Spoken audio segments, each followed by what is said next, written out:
25 কোটি বৃক্ষ চারা 5 বছর রোপণ করা হবে। আমার নির্বাচনী এলাকা ব্রাহ্মণবাড়িয়া 5 নবীনগরে আমি আজকে আনুষ্ঠানিকভাবে এই বৃক্ষরোপণ অভিযান শুরু করলাম। আজকে এই গাছের চারা রোপণ করে আমি আজকে নবীনগরের এই বৃক্ষরোপণ অভিযান শুরু করলাম।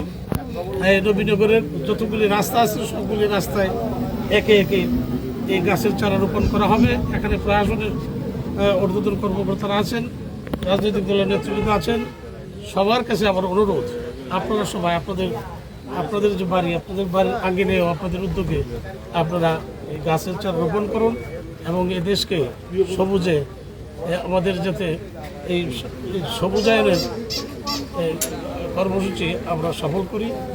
আমাদের যে সরকারের যে কর্মসূচি সারা বাংলাদেশকে এই আমাদের এই